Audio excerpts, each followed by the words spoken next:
Alors, nouvelle actu concernant Ford. Réorganisation et investissement en vue pour la voiture électrique chez Ford.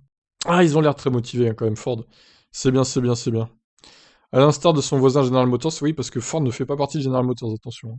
La marque américaine s'est donc donnée pour objectif de rattraper et dépasser le plus rapidement possible Tesla. Il faudra du temps, c'est certain. Tesla a vendu près d'1 million de voitures électriques en 2021. Ford compte en vendre 600 000 en 2024. C'est que Ford est aussi pionnier du fait que la majorité de ses bénéfices sont générés par le pick-up F-150. Le succès de sa version électrique pourrait changer la donne.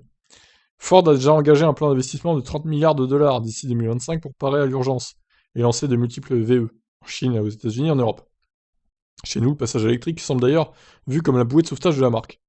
Mais aligner les milliards ne semble pas suffisant.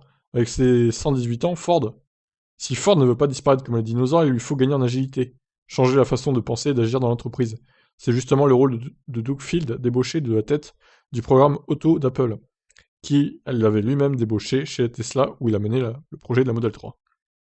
En vue donc de chez Ford, plus d'investissements, on parle de 20 milliards de dollars supplémentaires, mais aussi une grosse réorganisation combinée à des embauches, de plus de spécialistes du véhicule électrique de batterie, du logiciel ou de l'intelligence artificielle.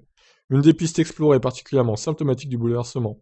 Ford envisagerait de placer une partie des activités liées au véhicule électrique dans une unité distincte, une manière d'attirer les investisseurs et profiter également de la manne financière que semble attirer la voiture électrique.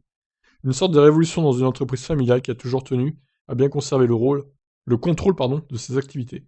Ouais, mais il faut du changement, les gars, hein. Il suffit de, il suffit pas de se reposer sur ses acquis, il faut penser au futur. Rappelons aussi que Tesla vaut aussi à peu près 10 fois ce que vaut Ford à la bourse de New York.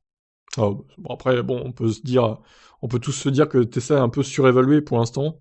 Ça, c'est pas une surprise, hein. Mais bon. Bah écoutez, je pense que Ford, quand même, ils ont l'air motivés hein, sur le VE. Je pense que ça pourrait être un concurrent sérieux à Tesla dans les années qui viennent. Bon, pas pour l'instant, parce qu'ils ont encore du retard niveau production de voitures électriques, etc. Mais franchement, ils sont bien partis pour bien concurrencer Tesla et autres dans les VE, je pense. Voilà pour Ford. Qu'est-ce que vous en pensez? Ciao, ciao.